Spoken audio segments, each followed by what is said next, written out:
में एक समय की बात है।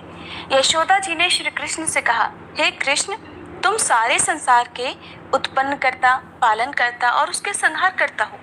आज कोई ऐसा व्रत मुझसे कहो जिसके करने से मृत्युलोक में स्त्रियों को विधवा होने का भय न रहे और ये व्रत सभी मनुष्यों की मनोकामनाएं भी पूर्ण करने वाला हो। तब श्री कृष्ण कहने लगे, हे माता, आपने अति सुंदर प्रश्न किया है। मैं आपसे ऐसे ही व्रत को विस्तार पूर्वक कहता हूँ। सौभाग्य की प्राप्ति के लिए स्त्रियों को 32 पूर्णमासियों का व्रत करना चाहिए। इस व्रत के करने से स्त्रियों को सौभाग्य संपत्ति मिलती है। ये व्रत अचल सौभाग्य देने वाला और भगवान शिव के प्रति मनुष्य मात्र की भक्ति को बढ़ाने वाला है। तब यशोदा जी कहने लगी, हे कृष्ण, सबसे पहले इस व्रत को मृत्युलोक में किसने किया था? इसके विषय में भी मुझे विस्तार पूर्वक बताओ। तब श्री कृष्ण कहने लगे कि माते, इस भूमंडल पर एक अत्यंत प्रसिद्ध राजा चंद्रहास से पालित अनेक प्रकार के रत्नों से परिपूर्ण कातिका नाम की एक नगरी थी। वहां पर धनेश्वर नाम का एक ब्राह्मण था और उसकी पत्नी अति सुशीला रूपवती थी। दोनों ही उस नगरी में बड़े प्रेम से रहते थे। घर में धन धान्य आदि की कोई कमी नहीं थी, लेकिन उन्हें एक बड़ा दुख था कि उनकी कोई संतान नहीं थी। इस दुख से वह अत्यंत दुखी रहा करते थे। एक समय एक बड़ा तपस्वी योगी उस नगरी में आया। वह योगी उस ब्राह्मण के घर को छोड़कर अन्य सभी घरों से भिक्षा लाकर भोजन किया करता था। एक दिन वह योगी रूपवती से भिक्षा न लेकर किसी दूसरे घर से भिक्षा लेकर गंगा किनारे जाकर भिक्षा में मिले अन्न को प्रेम पूर्वक खा रहा था कि धनेश्वर ने योगी का ये सब कार्य किसी प्रकार से देख लिया। अपनी भिक्षा के अनादर से दुखी होकर धनेश्वर योगी से बोला, महात्मन, आप सभी घरों से भिक्षा लेते हैं किंतु मेरे घर की भिक्षा कभी नहीं लेते, इसका क्या कारण है? तब योगी ने कहा कि निसंतान के घर की भीख पतितों के अन्न के समान होती है और जो पतितों का अन्न खाता है वो भी पतित हो जाता है। क्योंकि तुम निसंतान हो, इसलिए पतित हो जाने के भय से मैं तुम्हारे घर की भिक्षा नहीं लेता। धनेश्वर ये बात सुनकर अपने मन में बहुत दुखी हुआ और हाथ जोड़कर योगी के पैरों में गिर पड़ा और विनीत स्वर से कहने लगा, हे महात्मन, अगर ऐसा है तो आप ही मुझे पुत्र प्राप्ति का कोई उपाय बताइए। आप तो सब कुछ जानने वाले हैं, मुझ पर ये अवश्य ही कृपा कीजिए। धन की मेरे घर में कोई कमी नहीं, किंतु कोई पुत्र न होने के कारण मैं अत्यंत दुखी हूँ। आप मेरे इस दुख को दूर करें। यह सुनकर योगी कहने लगे, हे ब्राह्मण, तुम देवी चंडी की आराधना करो। फिर घर आकर उसने अपनी पत्नी से सारा वृतांत कहा और खुद तपस्या करने के लिए वन में चला गया। वन में जाकर उसने देवी चंडी की उपासना की और उपवास किया। चंडी देवी ने 16वें दिन उसको स्वप्न में दर्शन दिए और कहा, हे धनेश्वर, जा, तेरे पुत्र होगा, परंतु वह 16 वर्ष की आयु में ही मृत्यु को प्राप्त हो जाएगा। अगर तुम दोनों पति पत्नी 32 पूर्णमासियों का व्रत विधि पूर्वक करोगे तो वह दीर्घायु होगा।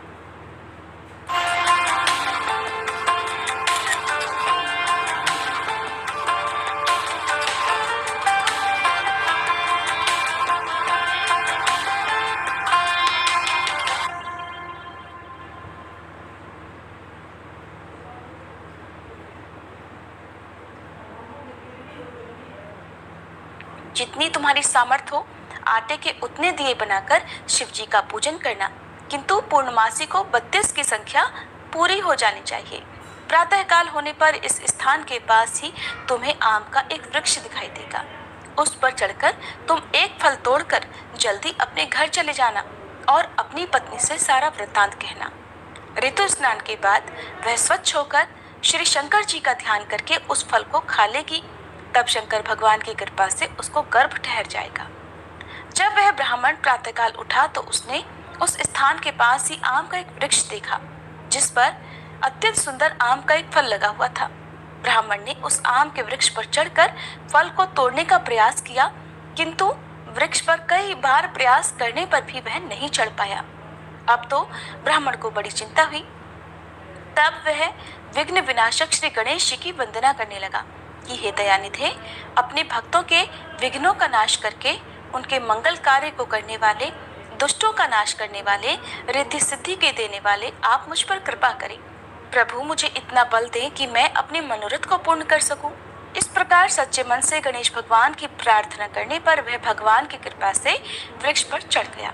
वृक्ष पर से फल तोड़कर उसने घर आकर अपनी पत्नी को वह फल लाकर दे दिया और उसकी पत्नी ने अपने पति के कहे अनुसार उस फल को खा लिया और वह गर्भवती हो गई।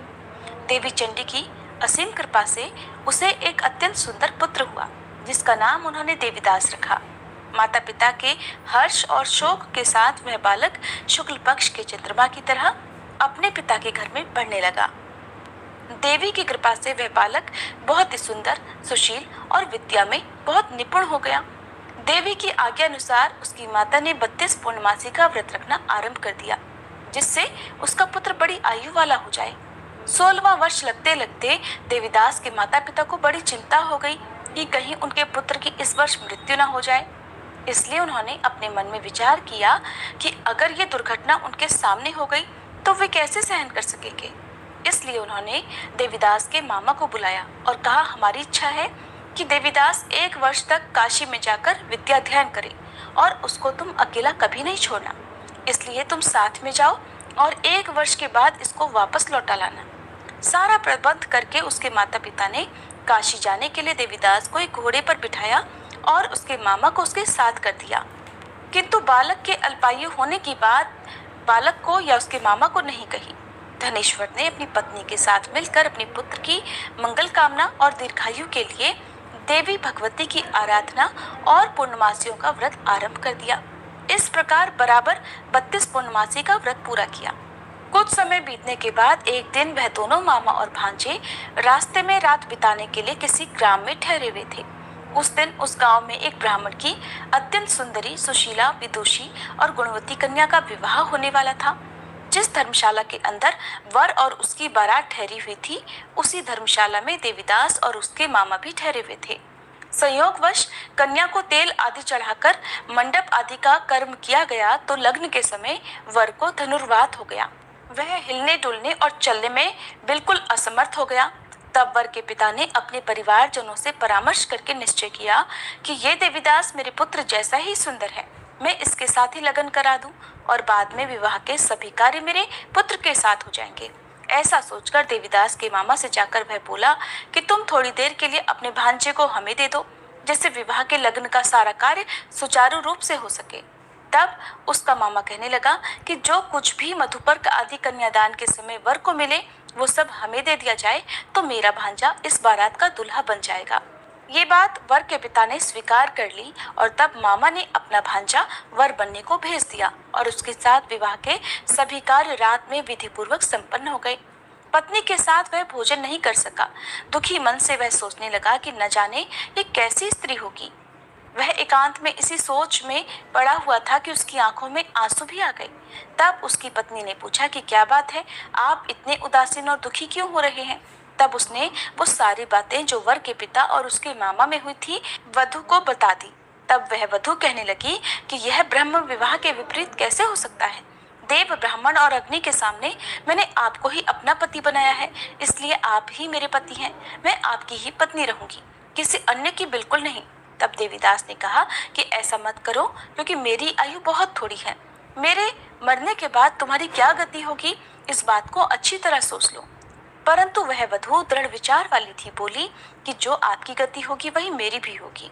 हे स्वामी, आप उठिए और भोजन कीजिए, आप निश्चय ही भूखे होंगे। तब देवीदास और उसकी पत्नी ने मिलकर भोजन किया और रात में वे सो गए। प्रातःकाल देवीदास ने अपनी पत्नी को 3 नगों से जड़ी हुई एक अंगूठी और एक रुमाल दिया और बोला, प्रिय, इसे संकेत समझकर रखो और शांत हो जाओ। मेरा स्मरण और जीवन जानने के लिए एक पुष्प वाटिका बना लो, उसमें सुगंधी वाली एक नव मल्लिका लगा लो। उसको हर दिन जल से सींचना और आनंद के साथ खेल कूदना और उत्सव मनाना। जिस समय और जिस दिन मेरी मृत्यु का होगा ये फूल सूख जाएंगे और जब ये फिर से हरे भरे हो जाए तो समझ लेना कि मैं जीवित हूँ। ये बात निश्चय करके समझ लेना और इसमें कोई संशय मत करना। ऐसा समझा बुझाकर वह चला गया। प्रातःकाल होते ही वहां पर गाजे बाजे बजने लगे।